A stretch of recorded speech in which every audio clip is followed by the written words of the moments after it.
Plus de 90 000 personnes mobilisées pour la sécurité dans tout le pays. Des policiers du RAID pour protéger les 24 sélections. 30 exercices de simulation pour préparer les forces de l'ordre. La France se dit prête pour son Euro. Mais la menace terroriste inquiète, notamment dans les fan zones, seuls les espaces publics où les retransmissions de matchs seront autorisées. Celle du Champ de Mars à Paris pourra accueillir plus de 90 000 supporters. Nous avons décidé de faire une fan zone parce qu'il vaut mieux contenir effectivement l'événement et avoir une concentration de personnes avec un système sécurisé plutôt que d'avoir des lieux un peu partout dans Paris qui se montent de façon plus anarchique et qui seraient plus difficilement contrôlables.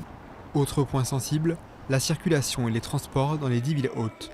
De nombreux mouvements sociaux, sur les rails, dans les airs ou autour des dépôts de carburant, pourrait perturber l'acheminement des 2,5 millions de spectateurs attendus dans les stades et des 7 millions qui se rendront dans les fan zones.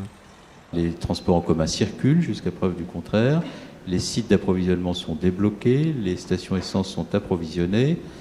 Donc j'invite tous ceux qui veulent venir en France à venir en France avec le bonheur de participer à une grande épreuve sportive.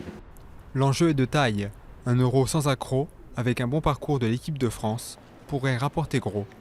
De nombreuses études estiment que l'euro pourrait générer des gains de 1 à 1,5 milliard d'euros. Dû notamment à la consommation des touristes qui vont venir en masse en France, dû à la rénovation des infrastructures, notamment des stades. Des stades presque tous rénovés ou flambant neufs, comme celui de Lyon qui accueillera une demi-finale. Un Euro réussi serait aussi un argument de poids pour la candidature de Paris à l'organisation des Jeux Olympiques de 2024.